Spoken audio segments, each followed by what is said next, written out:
Hello hello hello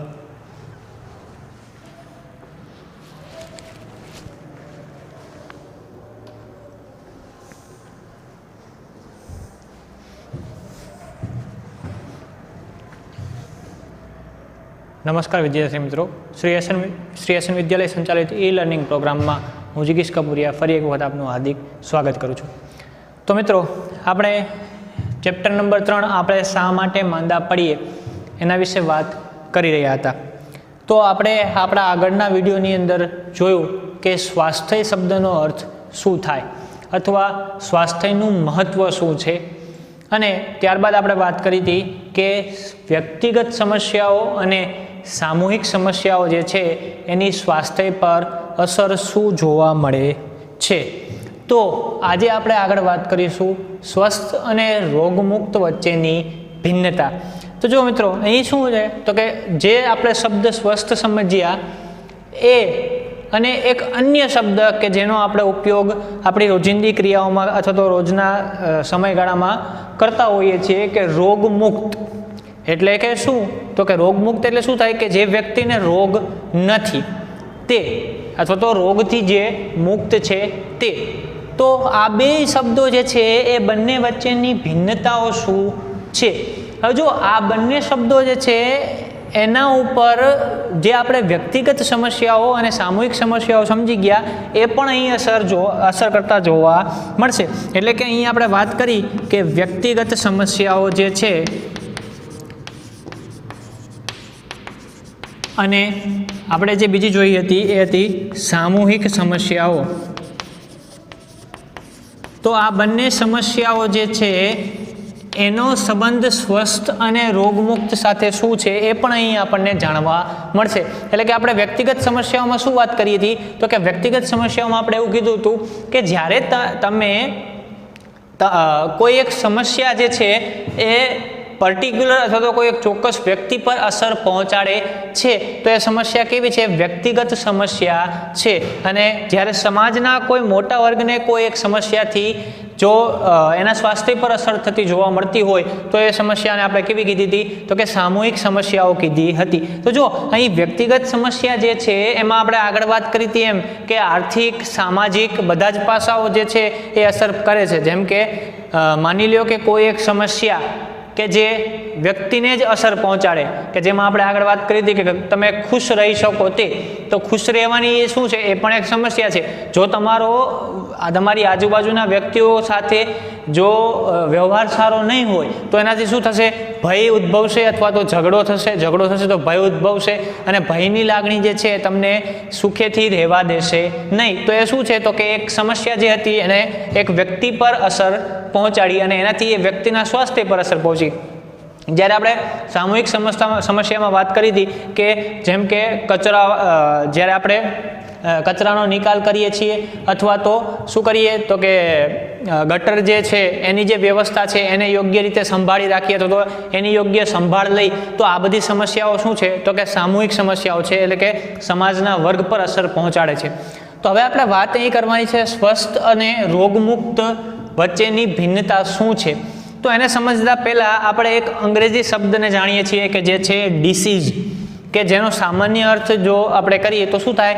રોગ થાય. રોગને અંગ્રેજીમાં આપણે શું કહીએ છીએ? ડિસીઝ કહીએ છીએ. પણ અહીં આપણે જો આ ડિસીઝ શબ્દની સંધિ છૂટી પાડીએ તો શું થશે તો કે ડિસ વત્તા ઇઝ.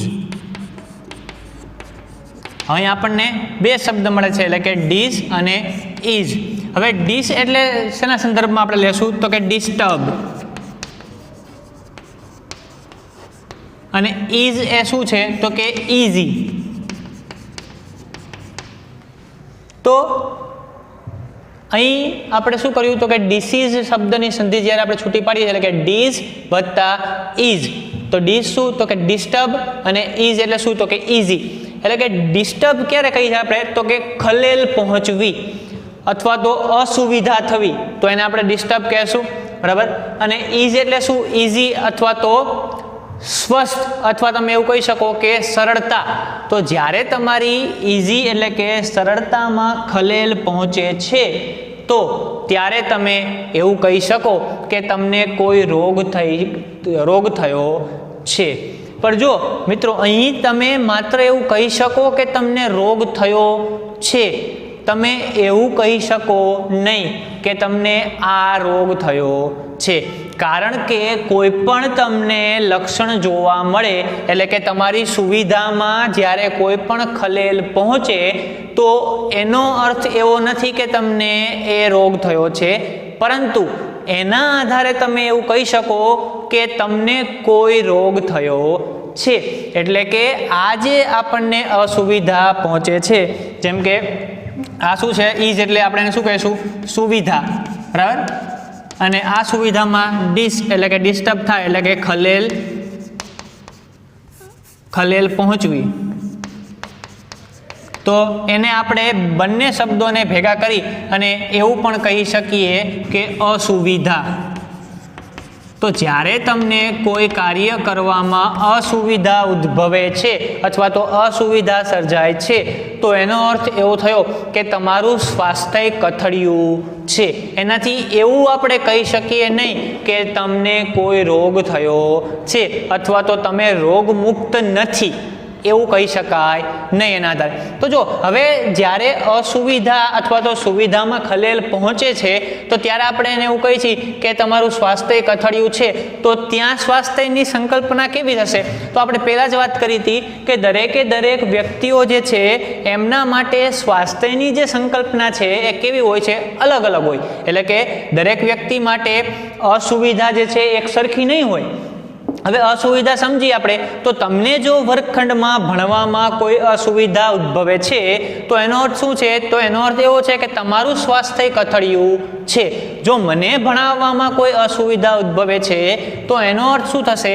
તો કે મારું સ્વાસ્થ્ય કથળિયું છે। તો સામાન્ય દ્રષ્ટિકોણથી આપણે વાત કરી સમાજમાં કે અસુવિધા ઉદ્ભવવી તો શું થશે? તો તમે સ્વાસ્થ્ય કોને કહી સ્વસ્થ કોને કહી શકશો? જો અસુવિધા ઉદ્ભવે તો તમે એવું કહો છો કે સ્વાસ્થ્ય કથળિયું અથવા તો તમે સ્વસ્થ નથી, તો સ્વસ્થ છો અથવા તો સુવિધાજનક રીતે કાર્ય કરી શકશો અથવા કરી શકો છો, તો એને તમે શું કહેશો કે તમારું સ્વાસ્થ્ય સારું છે। તો હવે એના સંદર્ભમાં સ્વસ્થના સંદર્ભમાં વાત કરીએ આપણે, તો સ્વસ્થ વ્યક્તિ કોને કહી શકાય? તો જેમ કે આપણે અહીં કોઈ નૃત્યાંગની વાત કરી, નૃત્યાંગના, તો આપણે એને શું કહીએ છીએ? ડાન્સર કહીએ છીએ। તો એની માટે સ્વાસ્થ્ય સારું છે એવું ક્યારે કહી શકાય? તો આ જે નૃત્યાંગના છે અથવા તો જે ડાન્સર છે એ પોતાના દરેક સ્ટેપ જો સુવિધાજનક રીતે કરી શકે અથવા તો સરળતાથી કરી શકે તો એનો અર્થ શું થયો કે એનું સ્વાસ્થ્ય સારું છે, એટલે કે એનું સ્વાસ્થ્ય કથળિયું નથી, એ સ્વસ્થ છે એવું તમે કહી શકો। હવે આ જ રીતે આપણે જો વાત કરી કોઈ સંગીતકારની, બરાબર,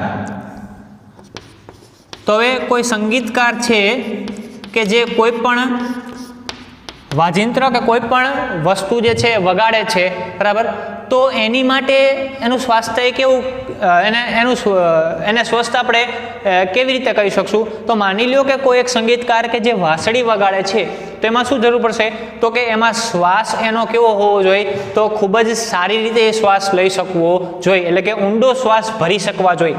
તો હવે એ જે વાંસળી વગાડવા વાળો જે સંગીતકાર છે એ જો યોગ્ય રીતે શ્વાસ ભરી શકશે અથવા તો પૂરો શ્વાસ ભરી શકશે તો એનાથી શું થશે? તો કે એની વાંસળી જે છે એ એકદમ સરસ વાગશે, એટલે કે ત્યાં એને કોઈ પણ અસુવિધા ઉદ્ભવતી નથી। જો એ પોતાનો શ્વાસ યોગ્ય રીતે ભરી શકશે નહીં તો શું થશે? ત્યાં એને અસુવિધા ઉદ્ભવશે, અને જો અસુવિધા ઉદ્ભવશે તો એનો અર્થ શું થયો? તો કે એ સ્વસ્થ છે નહીં અથવા તો એનું સ્વાસ્થ્ય કથળિયું છે। એટલે સંગીતકાર માટે સ્વાસ્થ્ય શું છે? તો કે યોગ્ય શ્વાસ ભરી શકવો, એ એની માટે શું છે? સ્વસ્થ વલણ છે। જ્યારે નૃત્યાંગના માટે અથવા તો ડાન્સર માટે આપણે શું કહી શકીએ? તો કે પોતાના બધા જ સ્ટેપ સરળતાથી કરી શકે તો એ શું છે? એ સ્વસ્થ છે। હવે એવું આપણે શું કામ કહીએ છીએ? જેમ કે માની લો કોઈ એક ડાન્સર છે, તો અત્યારે તમે જાણો છો ડાન્સના ઘણા બધા પ્રકાર છે, જેમ કે હિપહોપ થઈ ગયો, કન્ટેમ્પરરી થઈ ગયો, કે જેમાં તમારા શરીરના તમારે અલગ અલગ રીતે વાળવું પડે છે, એને યોગ્ય લચક આપવી પડે.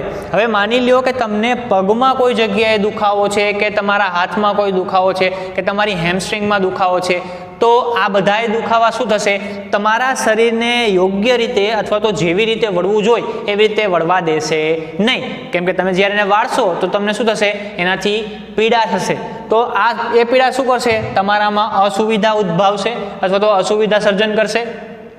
તો અસુવિધા થવાને કારણે શું થશે, તો કે તમે એવું કહી શકો કે તમારું સ્વાસ્થ્ય સારું નથી. હવે જે વ્યક્તિનું સ્વાસ્થ્ય સારું નથી એનો અર્થ એવો નથી કે એનામાં કોઈ રોગના લક્ષણો છે, પરંતુ હા એનામાં કોઈ અસુવિધા છે અને એ અસુવિધાના આધારે તમે રોગોના લક્ષણો જાણી શકો છો કે શું એને કોઈ રોગના લક્ષણ હશે કે નહીં હોય.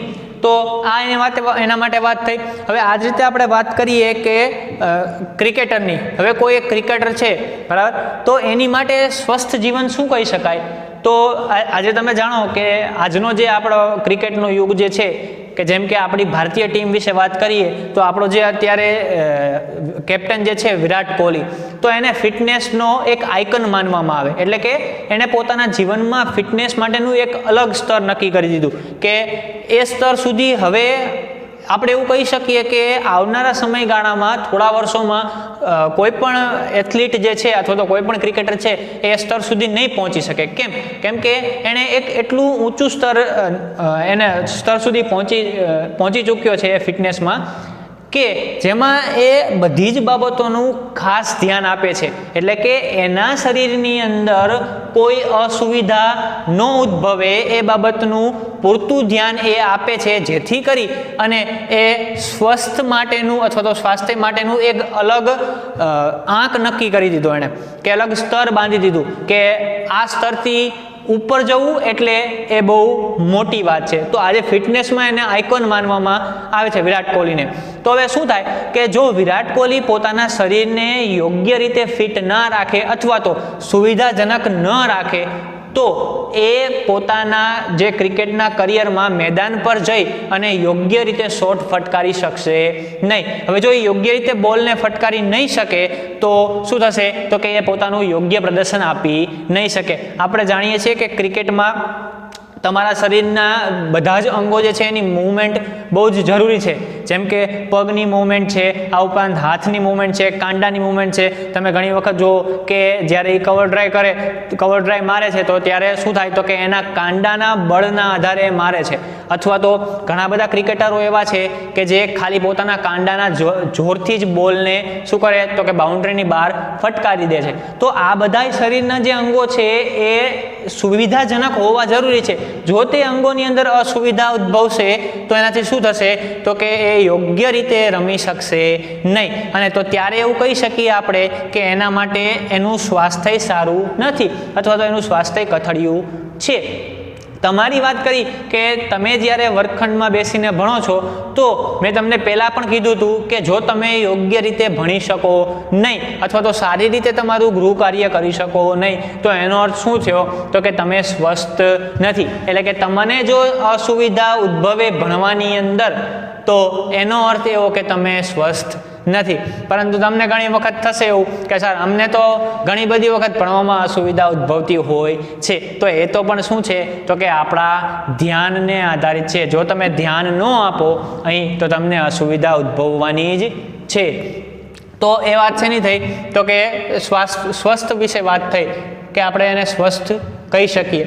હવે રોગમુક્ત કોને કહી શકીએ આપણે, તો જો જ્યારે તમારું સ્વાસ્થ્ય કથળે અથવા તો તમને શરીરની અંદર કોઈ અસુવિધા ઉદ્ભવે છે તો એનાથી આપણે એવું કહી છીએ કે તમે કેવા છો, સ્વસ્થ નથી અથવા તો અસ્વસ્થ છો.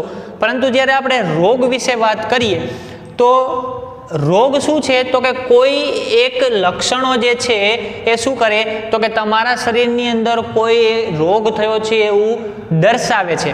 જેમ કે આપણે વાત કરી અહીં ડાન્સર માટે અથવા સંગીતકાર માટે, હવે ત્યાં એને કોઈ રોગ નથી, માત્ર શું છે, અસુવિધા છે. એટલે કે કોઈ પણ કારણ વગરની જ્યારે અસુવિધા છે તો ત્યારે તમે એને શું કહો છો, સ્વાસ્થ્ય અથવા તો સ્વસ્થ અથવા તો સ્વાસ્થ્યનું કથળવું.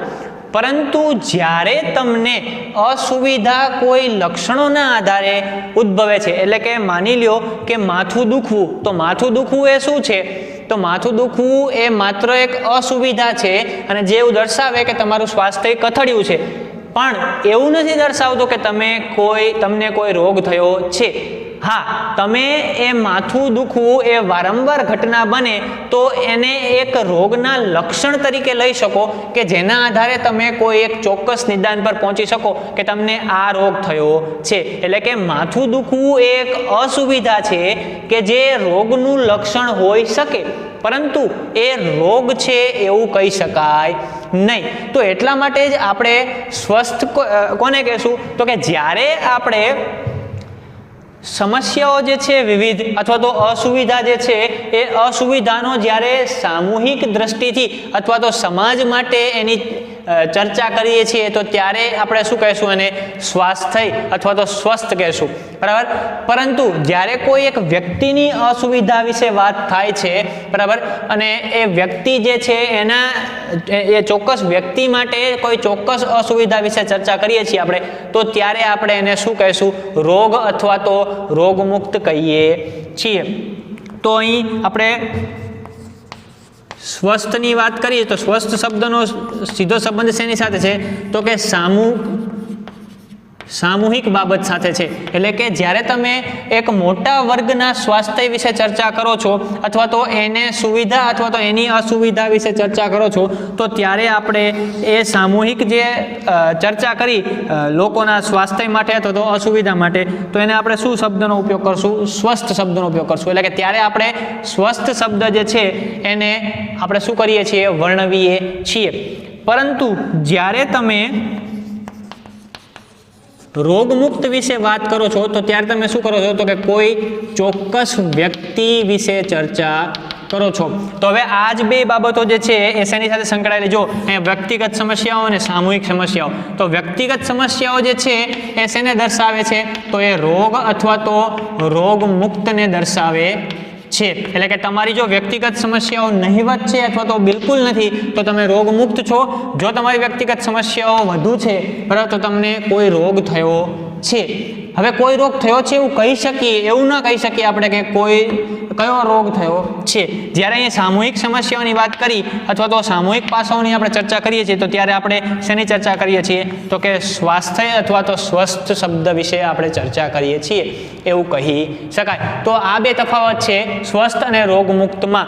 એટલે કે જ્યારે આપણે સ્વસ્થ શબ્દનો ઉપયોગ કરશું તો ત્યારે આપણે સામૂહિક વાત કરીએ છીએ કે સમાજનો એક વર્ગ છે એનામાં જ્યારે કોઈ અસુવિધા જન્માવે છે તો એ સ્વસ્થ છે અથવા તો સ્વસ્થ નથી. પરંતુ રોગ અથવા રોગમુક્ત વિશે આપણે વાત કરીએ તો જ્યારે કોઈ એક ચોક્કસ વ્યક્તિ છે અને એ વ્યક્તિની અંદર અસુવિધા જન્મે છે અથવા તો અસુવિધા ઉદ્ભવે છે અને એ અસુવિધાઓ આપણને એક ચોક્કસ પ્રકારના લક્ષણો તરફ દોરી જાય છે, જે લક્ષણોના આધારે તમે રોગનું નિદાન કરી શકો. લક્ષણો જે છે એને તમે રોગ કહી શકો નહીં. એટલે કે માની લ્યો કે તમને માથું દુખે છે તો તમે એવું ન કહી શકો કે મને માથાના દુખાવાનો રોગ થયો છે, બરાબર. માથું દુખવા પાછળના કારણો ઘણા બધા હોઈ શકે. એ બધી બાબતો આપણે રોગને કેવી રીતે ઓળખી શકીએ અને રોગોના પ્રકારમાં જોઈશું કે કેવા પ્રકારના રોગો હોય છે. તો અહીં અત્યારે આપણે વાત શેની કરી? તો કે સ્વસ્થ અને રોગમુક્ત વચ્ચેની ભિન્નતાની વાત કરીએ આપણે કે કોને સ્વસ્થ કહેશું અને કોને આપણે રોગમુક્ત છે એવું કહીશું. તો હવે અહીં આપણે વાત કરીએ રોગને કેવી રીતે ઓળખી શકાય. તો જો મિત્રો, હવે આપણે એ વસ્તુને તો સમજી ગયા કે રોગ એટલે શું છે. તો કે એ એક જાતની અસુવિધા છે અથવા તો કોઈ પણ પ્રકારના લક્ષણો છે કે જે આપણને ક્યાં દોરી જશે? રોગ પર દોરી જશે. પણ હવે રોગ અને તેના કારણો વિશે આપણે ચર્ચા કરવાના છીએ આપણે, કે જેમાં રોગને કેવી રીતે ઓળખી શકીએ એ વિશે વાત કરીએ. તો સૌથી પહેલા વાત કરીએ આપણે કે પ્રકરણ નંબર 6. તો પ્રકરણ 6માં તમે પેશીઓ વિશેનો અભ્યાસ કરશો, બરાબર. તો પેશીઓ વિશે સામાન્ય માહિતી તમે ધરાવો છો કારણ કે આગળના ધોરણોમાં તમે પેશીઓ વિશેને ભણીને આવેલા જ છો. તો હવે આ બધી પેશીઓ જે છે, આ પેશીઓ શું કરે? તો આપણે જાણીએ છીએ કે આ પેશી જે છે એ અંગનું નિર્માણ કરશે અને આ અંગો જે છે એ ભેગા થઈ અને શેનું નિર્માણ કરશે? તો કે તંત્રનું નિર્માણ કરે છે. હવે આ આપણા શરીરની શું છે તો કે એ આપણા શરીરની એક પાયાની રચના છે કે જેમાં સૌથી ઉપર આપણે શું લેશું, પેશીની ઉપર પણ અહીંયા કોષ આવશે. આપણે જાણીએ કે આપણા શરીરનો પાયાનો એકમ શું છે, કોષ. તો આ કોષ જે છે એ ભેગા મળી અને શું કરશે, પેશીની રચના કરશે. પેશીઓ ભેગી મળી અને અંગનું નિર્માણ કરશે અને એ તંત્રનું નિર્માણ કરશે. તો હવે આ બધા જે તંત્રો જે છે એ આપણા શરીરમાં કોઈ ચોક્કસ કાર્ય કરવા માટે શું છે તો કે નિર્ધારિત કરેલા છે. તો જેમાં કેવા તંત્રનો સમાવેશ થાય તો કે પાચન તંત્ર છે, શ્વસન તંત્ર છે, આ ઉપરાંત સ્નાયુ કંકાલ તંત્ર છે, રુધિરાભિસરણ તંત્ર,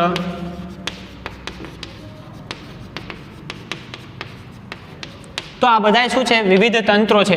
આ બધા જ તંત્રો જે છે એ ચોક્કસ કાર્ય સાથે જોડાયેલા છે. જેમ કે પાચન તંત્ર જે છે તો પાચન તંત્રમાં શેનો સમાવેશ થશે તો કે જઠર અને આંતરડાનો સમાવેશ થશે. બરાબર. આ ઉપરાંત શ્વસન તંત્રમાં તો શ્વાસ નળી આ મુખ્ય ભૂમિકા ભજવે છે. આ ઉપરાંત સ્નાયુ કંકાલ તંત્રમાં શું હોય તો કે સ્નાયુઓ જે છે આપણા, બરાબર, અને આ ઉપરાંત અસ્થિઓ જે છે એ મહત્વનો ભાગ ભજવશે. તો આ જે બધા તંત્રો છે એની અંદર ચોક્કસ પ્રકારના અંગો રહેલા છે કે આ અંગો ભેગા થઈ અને એક તંત્રનું નિર્માણ કરે છે અને એ તંત્રો શું કરે તો કે એક ચોક્કસ કાર્ય સાથે જોડાયેલું છે. જેમ કે પાચન તંત્ર શું કરશે તો કે તમારા ખોરાકનું પાચન કરવાનું કાર્ય કરે છે. એટલે કે તમે જ્યારે ખાઓ છો અથવા તો ખોરાક લો છો તો એ ખોરાક ત્યારબાદ શું કરે તો કે પાચન તંત્ર એને પચાવવાનું કાર્ય કરે અને પચાવી અને જે પોષણ જરૂરી છે એ પોષણને શું કરશે, એ ગ્રહણ કરશે. અને બાકીના જે કોઈ ઝેરી તત્વો છે, ઝેરી તત્વો એટલે કે જે એવા તત્વો છે કે જેને આપણા શરીરમાં જરૂરિયાત નથી, તો એને શું કરશે, એનો શરીરની બહાર નિકાલ કરી દે છે. આ ઉપરાંત શ્વસન તંત્રની વાત કરીએ તો શ્વસન તંત્રનું કાર્ય શું હોય તો કે આપણને યોગ્ય માત્રામાં શ્વાસ પહોંચાડવાનું અથવા તો શ્વાસ જે છે એને આપણા શરીરની અંદર યોગ્ય રીતે પહોંચાડવાનું કાર્ય શ્વસન તંત્ર કરે છે. તો આ રીતે અલગ અલગ તંત્રો જે છે એ ચોક્કસ કાર્ય સાથે જોડાયેલા છે.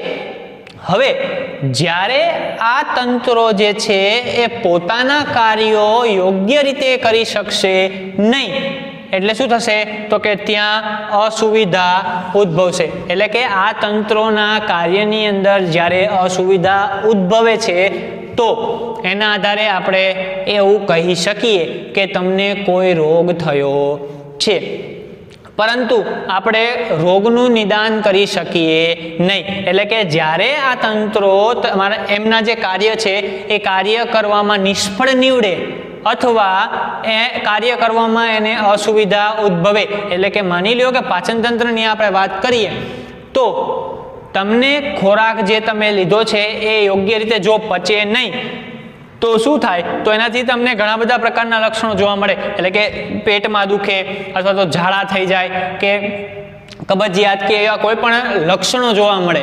તો હવે ઝાડા થઈ જવા એ કોઈ રોગ નથી, પરંતુ એ કોઈ એક રોગનું લક્ષણ છે. એટલે કે ઝાડા થઈ જવા પાછળના કારણો ઘણા બધા હોઈ શકે. બની શકે કે તમારા પાચન તંત્રમાં કોઈ ખામી છે, એટલે કે તમને લીધેલો ખોરાક જે છે એ પચતો નથી. આ ઉપરાંત એવું પણ બની શકે કે તમને સામાન્ય જ ખાવામાં કોઈ વધારે ભારે વસ્તુ આવી ગઈ છે, એટલે કે માની લો કે દૂધની કે એવી વગેરે કોઈ વસ્તુઓ જે બનેલી હોય દૂધથી, એવી બનેલી વસ્તુ તમે જો વધારે ખાઈ લીધી હોય તો એનાથી પણ તમને ઝાડા થઈ ગયા હોય. તો એ થવાનું કારણ મતલબ કે ઝાડા થવા પાછળના કારણો ઘણા બધા હોઈ શકે. એટલે કે ઝાડા થઈ જવા એ કોઈ રોગ નથી, પણ રોગનું એક લક્ષણ છે. એટલે કે તમે લક્ષણના આધારે રોગનું નિદાન કરી શકો.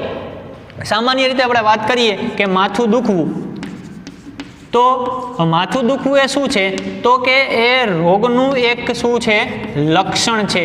એટલે કે એના આધારે તમે એવું કહી શકો કે તમારા શરીરની અંદર કોઈ અસુવિધા ઉદ્ભવી છે જેના થકી તમને કોઈ રોગ થયો છે એવું કહી શકાય. પરંતુ માથું દુખવું એ કોઈ રોગ છે નહીં. તમને ઘણા બધા કારણોસર માથું દુખે, એટલે કે માની લો કે તમને એક્ઝામ હોય અને એક્ઝામનું ટેન્શન હોય તો એનાથી પણ માથું દુખવાનું છે. અને જો મગજનો તાવ હોય તો મગજના તાવથી પણ માથું દુખવાનું છે.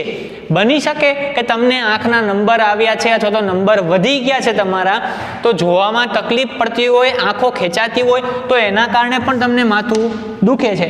તો એનો અર્થ શું થયો કે માથું દુખવું એ કોઈ રોગ નથી, પરંતુ એ શું છે, રોગનું લક્ષણ છે. અને એ લક્ષણના આધારે તમે કોઈ રોગનું નિદાન કરી શકો. એટલા જ માટે થઈ અને આપણે શું કરીએ છીએ કે જ્યારે આપણા શરીરની અંદર આપણને કોઈ અસુવિધા ઉદ્ભવે છે, તો આપણે શું કરીએ છીએ, તબીબ પાસે જઈએ છીએ, એટલે કે ડૉક્ટર પાસે જઈએ છીએ, ડૉક્ટરનો સંપર્ક કરીએ છીએ. હવે ડૉક્ટરનો સંપર્ક જ્યારે આપણે કરીએ ત્યારે શું કરીએ, તો ત્યાં જઈ અને જોજો તમે ઘણી વખત તમારા મમ્મી પપ્પા છે, તમને જ્યારે કંઈક થયું હોય તો ત્યારે તમને ડૉક્ટર પાસે લઈને જાય, તો એ શું કહે, તો તમને એમ કે તને જે થતું હોય એ બધું જ ડૉક્ટરને કહેજે. એટલે કે એનો અર્થ એવો કે તમને જે વસ્તુ થાય છે શરીરમાં, એ બધી વસ્તુ તમે શું કરશો, તબીબને એટલે કે ડૉક્ટરને જઈને કહેશો. હવે જો જ્યારે તમે ડૉક્ટરને જઈને કોઈ વસ્તુ કહો છો, એટલે કે કોઈ લક્ષણો કહો છો, તમે કહો છો કે મને માથું દુખે છે, ચક્કર આવે છે, અશક્તિ જેવું લાગે છે, તાવ પણ આવ્યો તો મને શરદી થઈ ગઈ છે, તો આ બધા શું છે, કોઈ રોગના લક્ષણ છે. આના આધારે તમે એવું ન કહી શકો કે તમને કોઈ રોગ થયો છે. પણ જ્યારે તમે ડૉક્ટરને જઈને કહેશો તો ડૉક્ટર શું કરશે, એ બધા જ લક્ષણો જે છે એને સાંભળશે. ત્યારબાદ ડૉક્ટર શું કરશે, તો કે એ લક્ષણોના આધારે અનુમાન લગાવશે કે તમને આ રોગ થયો હોઈ શકે. તો એના આધારે શું કરશે, એ તમને દવા આપશે અને તમને એવું કહેશે કે 5 દિવસનો કોર્સ કરવાનો કે 3 દિવસનો કોર્સ કરજો. પછી જો ન મટે અથવા તો તકલીફ હોય કે વધારે તકલીફ પડે તો ફરીથી બતાવવા આવજો. હવે જો તમને સામાન્ય તાવ કે શરદી ઉધરસ થયા હશે તો ડૉક્ટરે જે અનુમાન લગાવ્યું છે કે ભાઈ એને વાયરલ ઇન્ફેક્શન થયું છે અને એના આધારેની એને દવા તમને આપેલી છે, તો તમને 5 દિવસના કોર્સ બાદ શું થશે, એ મટી જશે. પરંતુ માની લ્યો કે તમને ટાઇફોઇડ કે કમળો કે કોઈ એવો રોગ થયો છે જેના કારણે તમને તાવ આવે છે, તો તમે 4 કે 5 દિવસનો કોર્સ કરો છો દવાનો, તેમ છતાંય તમને એ વસ્તુ મટશે નહીં. તો ત્યારબાદ શું થશે, તો હવે ડૉક્ટરને ખબર પડી ગઈ કે આ વાયરલ ઇન્ફેક્શન નથી, તો એ શું કરશે, તો તમને એ લેબોરેટરીના રિપોર્ટ કરાવવાના કહેશે. એટલે કે જેમાં તમને એ શું કહેશે કે તમારા લોહીના કે યુરિનના રિપોર્ટ તમે કરાવી આવો. હવે તમે લોહીના કે યુરિનના રિપોર્ટ કરાવશો તો એ રિપોર્ટના આધારે શું કરશે, તો કે ડૉક્ટર એક ચોક્કસ તારણ પર પહોંચશે કે તમને આ રોગ થયો છે. એટલે આપણે રોગના સંદર્ભમાં શું કહી શકીએ કે રોગને તમે કેવી રીતે ઓળખી શકો, તો કે જ્યારે તમારા શરીરની અંદર કોઈ અસુવિધા ઉદ્ભવે છે તો એ અસુવિધા શું દર્શાવે છે, કોઈ એક ચોક્કસ રોગનું લક્ષણ દર્શાવે છે. આ બધા રોગોના જે લક્ષણો, મતલબ કે રોગના જે લક્ષણો છે એ બધા જ લક્ષણોને તમે ભેગા કરી અને એના પરથી કોઈ એક તારણ પર જઈ શકો કે તમને આ રોગ થયો હશે. અને એ પણ આપણે તારણ કાઢી શકીએ નહીં, બરાબર. એના માટે આપણે શું કરવું પડે, તો કે તબીબનો સંપર્ક એટલે કે ડૉક્ટરનો સંપર્ક કરવો પડે.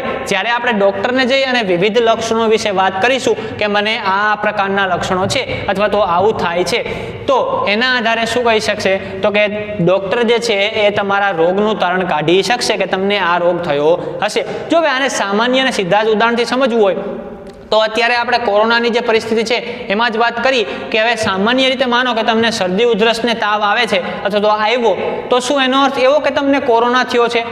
હા, એ વાત સાચી કે કોરોનાના લક્ષણોમાંનું એક લક્ષણ એ છે કે શરદી થવી કે તાવ આવવો કે ઉધરસ થવી, શ્વાસ લેવામાં તકલીફ પડવી કે માથું દુખવું, શરીરમાં કળતર થવા, તો આ બધા કોરોનાના લક્ષણો છે. પણ જો એમાંના કોઈ 2 કે 3 લક્ષણો, જેમ કે તમને તાવ આવ્યો અથવા તો શરદી થઈ, માથું દુખ્યું, તો શું એનો અર્થ એવો કે તમને કોરોના થયો?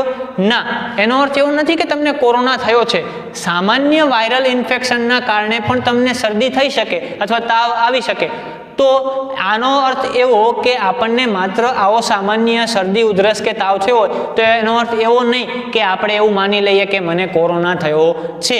હા, પરંતુ એનો અર્થ એવો પણ નથી કે આપણને શરદી ઉધરસ કે તાવ થાય તો આપણે એવું માની લેવું કે મને કોરોના થયો નથી. એની માટેની જે ચોક્કસ પ્રક્રિયા છે એનું આપણે પાલન કરવું જ જોઈએ. એટલે કે જે પણ પ્રક્રિયાઓ છે જેમ કે કોરોનાનો ટેસ્ટ કરાવવો કે કંઈ પણ, આ વસ્તુ શેના માટે છે? આપણી સાવચેતી માટે છે. તમને જો એવો કોઈ લક્ષણ જોવા મળે છે અને તમે તરત હોસ્પિટલ જઈ અને જો ડૉક્ટરને જણાવો કે સાહેબ મને આ પ્રકારના લક્ષણો જોવા મળે છે, આ બધા જ લક્ષણો કોરોનાના લક્ષણો છે અથવા તો કોરોનામાં આવા પ્રકારના લક્ષણો પણ હોય છે બરાબર, તો તમે મને કોરોનાનો ટેસ્ટ કરી આપો. તો એ શું કરશે? તમને કોરોનાનો ટેસ્ટ કરશો તમે અથવા તો કરાવશો તો તમને ખ્યાલ આવશે કે તમને કોરોના છે કે નહીં. એટલે આપણે આ બંને વસ્તુનું ધ્યાન રાખવું જોઈએ કે સામાન્ય લક્ષણો હોય તો એવું પણ ન માની લેવું કે મને કોરોના થઈ ગયો છે, અને એ લક્ષણોને નજરઅંદાજ પણ ન કરવા, એની પૂરેપૂરી ચકાસણી કરી લેવી કે આપણને કોરોના થયો તો નથી ને, કેમ કે આ એની સાવચેતીના જ શું છે? પગલાં છે. તો આ વાત કરીએ આપણે રોગોને કેવી રીતે ઓળખી શકીએ. તો આશા રાખી કે તમને આ ટોપિક જે છે એ સમજાઈ ગયો હશે કે તમે રોગને કેવી રીતે ઓળખી શકો. આપણે જેમ વાત કરીએ એ રીતે કે જ્યારે કોઈ અસુવિધા ઉદ્ભવે તો એના આધારે તમને કોઈ લક્ષણો ખબર પડે અને લક્ષણોના આધારે શું થઈ શકે? રોગનું નિદાન થઈ શકે. તો આ આપણે વાત કરીએ સ્વસ્થ અને રોગમુક્ત વચ્ચેની ભિન્નતા અને રોગને કેવી રીતે ઓળખી શકાય અથવા તો રોગ અને તેના કારણો વિશેની.